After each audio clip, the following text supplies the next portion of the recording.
Okay, guys, we are on the last part. Yay! Okay, so this is about the history of South America. As you know, I like to do recaps, so let's do it again. So, the first part that we talked about for South America was the entire geography of South America in general. Okay, so what hemisphere is located in Southern Hemisphere? Then we talked about the type of countries that are there. Some are independent, some are territories. Then we talked about the different types of land formations that we have. We have to the west the Andes mountain range, to the east we have the highlands. We also have the rivers and basins. Then we talked about the archipelagos towards the south. This was part one. Part two, we talked about the beautiful Amazon, right? How it got its name, why is it important? It is also called as selvas. All of these points. Then we went on to that is part three. That is the climate and natural resources, where we talked about tropical climate, the latitudes that pass through South America. Then we talked about the natural resources like soil, that is red soil, volcanic soil. We talked about minerals in terms of Venezuela being a part of OPEC, Colombia piling up on and exporting petroleum.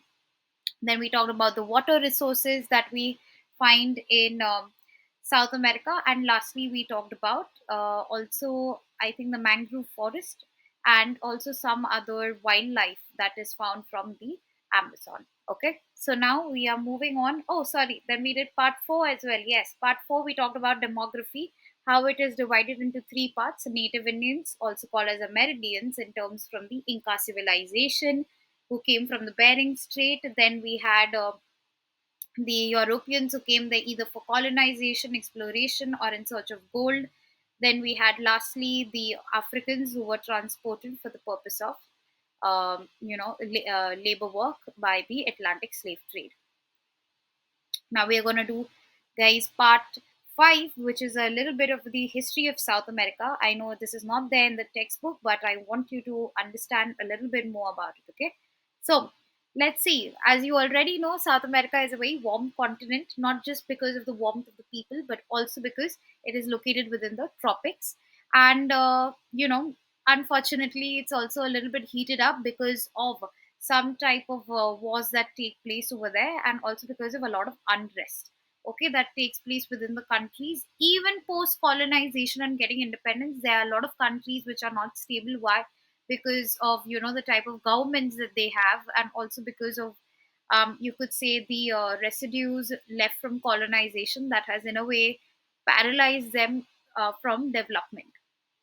Okay, so there are a lot of these things that have been going on, but the history is extremely interesting. So let's start from the ninth century. So before even the Incas came, okay, there was a kingdom, and the kingdom was called as the Kingdom of Cusco. So this Kingdom of Cusco already existed before the native Indians migrated from the Bering Strait down towards South America.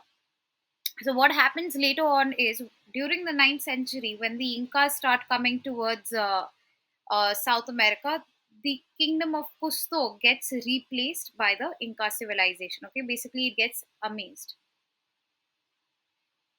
Now let's see. We have this image of the Incas that I wanted to add. This is how they look like. Okay, their culture is a little bit different. Then we have, moving on to the 15th century. Now, this 15th century is where the Europeans start, migrating within the continent of South America. And the first ever European country to enter the continent of South America is the Portuguese. Now, I told you why the Portuguese were interested in South America, guys. They were interested because they were exploring for what? Gold. Very good. And who was the leader who was helping the Portuguese explore around? It was Pedro. Okay. And this guy got so famous, guys, that obviously later on there was colonization of the Portuguese, but he was so famous that, can you see, there's actually some things written about him as well. I can't read, sorry. But yes, there are a lot of things that are also talked about him within Brazil. Now, where did the Portuguese go? Sorry, I didn't tell you. The Portuguese first went towards Brazil and they colonized Brazil. Now, luckily, they went to the right land because Brazil is a very big country, right? So they captured the entire country of Brazil that we know today, and led by Pedro, and colonized it later. Okay. Moving on then towards the 16th century, we see a Spanish. yes, they were not enough only in North America, that they decided let's go towards South America as well, and they start coming towards South America, and they capture majority of the places in South America. Now, can you look at the graph that I have attached here?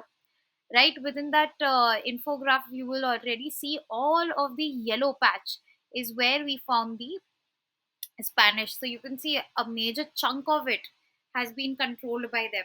Okay. Now, very interesting. Look at the map over here. At that time, Chile is not extended down, right? This happens why it takes place after independence. That Chile gets the lower part. I'll explain it to you later in another PowerPoint how that happens. But just giving you a small brief over here.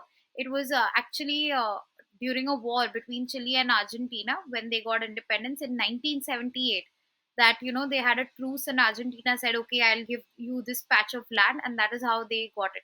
Because this land, right below Argentina and Chile, do you see they have marked it over there?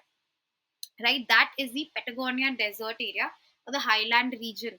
So that was not really explored much or controlled by any of the European powers then. Okay, so yeah, this is what happened during 16th century. So 9th century, guys, what happened? We had the kingdom of Cusco got replaced by the Incas who came then. 15th century, Pedro, leading the Portuguese, came towards Brazil and colonized it. 16th, we had the Spanish that explores and captures major regions of South America.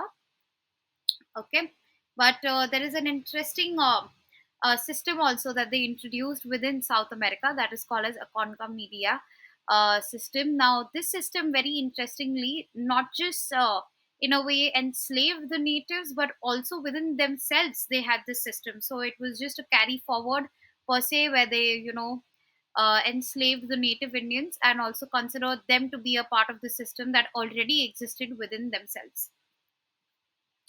Then we have the 17th century, guys, where two other European countries enter, that is the Dutch and the French. Now, very interestingly, the Dutch occupies which country?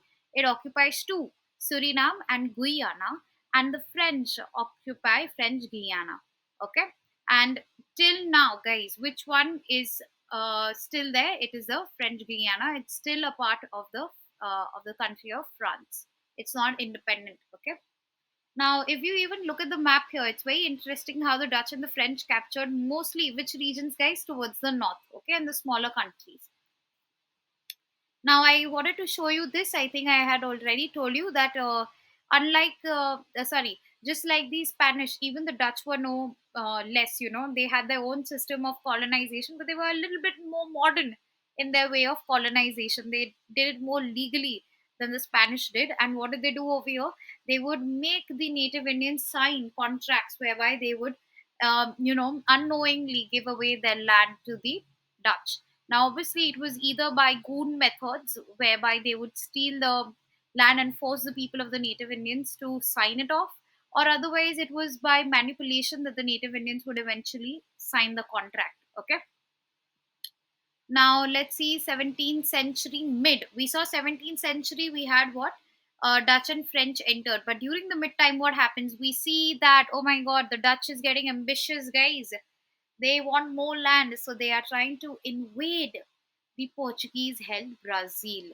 And what happens at that time? The Portuguese fight back, and not only do they defend Brazil, but they throw out the Dutch completely from the continent of South America. Wow, this is extremely interesting. So this is the war that had taken place, guys. You can see the Dutch-Portuguese war. As a result, what happens? The Dutch leaves not just from Brazil, guys, but from the entire continent of South America. But wait for it. There's always a Uno reverse. What happens, guys? Uno reverse time. 18th century, the Dutch is very enraged, okay, and they want revenge. What do? They don't just come back. They knew, obviously, they couldn't fight alone, the Portuguese, because look at the area that the Portuguese had captured. It's massive, right? So they needed somebody strong and powerful. Who else could be strong and more powerful than the English? So the Dutch came back with the English, and uh, they claim back which to uh, They claim back which two? Yeah, they claim back Suriname and Guyana, out of which, guys, Guyana especially was controlled majorly by the English, and so you will see that Guyana within South America is the only country, in fact, which has its official language also as English majorly, and is a majorly English speaking country, okay, because of its colonizers. So you can see how colonization has affected the current demography, the current linguistic statistics of the world as well, okay.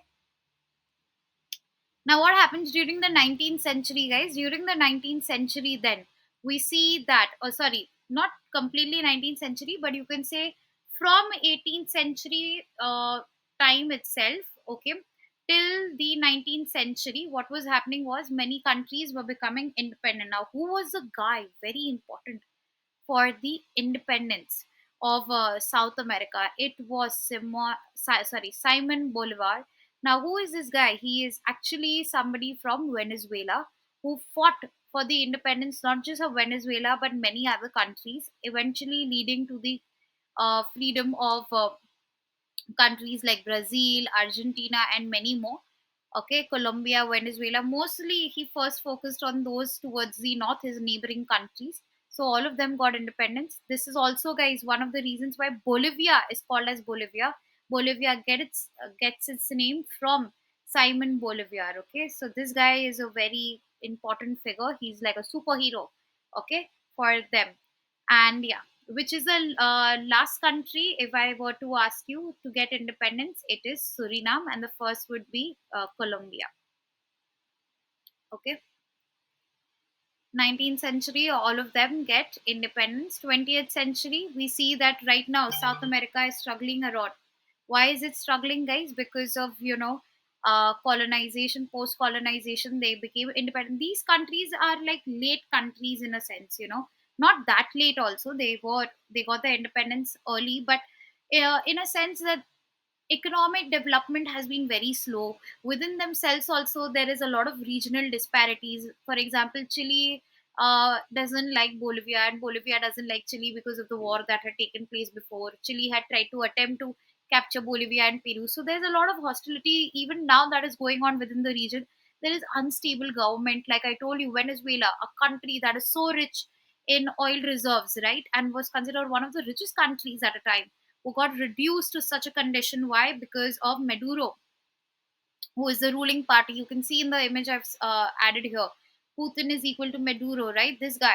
It was more like, dictatorship and communism added a lot of confusion that was taking place within these countries, which eventually led to the depletion of not just natural resources, but eventually the segregation of people into two types of groups: the rich and the poor, which again you can see the gap is increasing each year. So yeah, economic problem, political problem, social problems, a lot of different types of problem, and obviously a biggest problem, identity crisis of the native Indians. Okay, so that's it. Let's quickly go through it. 9th century, the kingdom of Cusco is there. The Incas come, kingdom of Cusco gets replaced. Then we have 15th century, the first European country is Portuguese, which comes over there in search of gold, captures Brazil by Pedro. Then we have 16th century, the Spanish come, occupy major regions of South America. Then we have towards the 17th century, we have the Dutch and the French. Dutch occupies Guyana and Suriname. French occupies French Guiana.